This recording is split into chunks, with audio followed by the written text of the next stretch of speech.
Hi, I'm Sandra Burrows with Keller Williams Realty, and we're going to talk to John Schroeder with Fairway Independent Mortgage about what it takes for a first-time buyer to prepare themselves financially to buy their first home. So what does a buyer need to know? First-time buyer. What are the key points that they need to be thinking about to prepare to purchase a home? Well, I think most of the time when people are looking to make a large purchase like this, they probably need to have some kind of a budget in mind, have to know what their capacity is for repaying the loan. So I think that helps somebody with a mindset of going in and making an obligation as large as a mortgage, that they're comfortable with that type of obligation. Okay, so I know there's some misconceptions out there about how much down payment a buyer needs.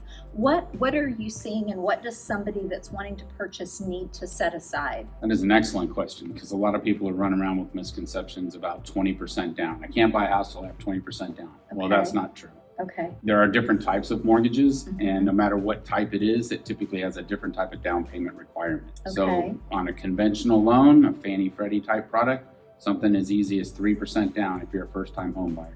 5% down is not uncommon for a conventional program if you're not first-time. FHA, minimum down payment is 3.5% down. So it's way different than 20% down. That's just not true. So what do they need to keep in mind when it comes to their credit score? Is it different for the different loan programs? There is. There are different credit score requirements for loan programs. Typically, minimum credit score for FHA is in the 500s, whereas conventional minimum credit score is 620.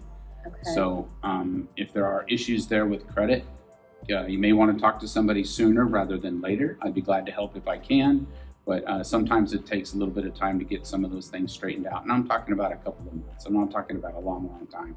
But it's got to cycle through and make sure that those scores get updated. Okay, so as long as they're budgeting a few months, if they might need some credit repair, that would be enough? A few months, yep, depending on what they've got going on in the profile, but yeah.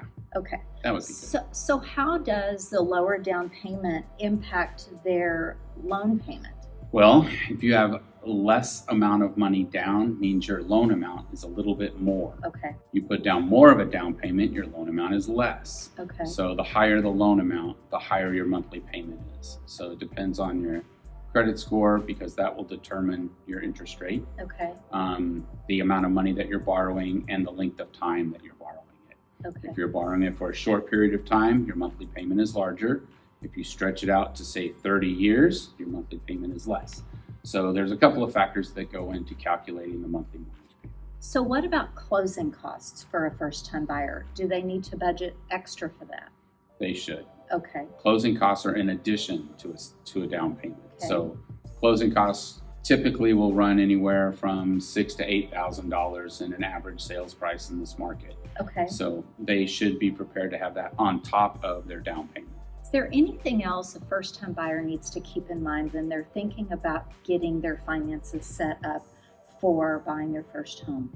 I think it's great to have a real estate agent like yourself that knows how to negotiate. So I think partnering up with a real estate agent that they can trust and that they can communicate with, I think that's critical.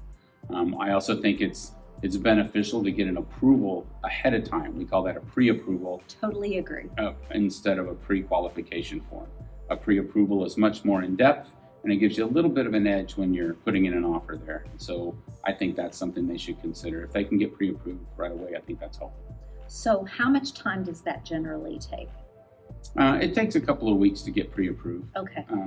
We're going to gather information. We're going to submit it to underwriting.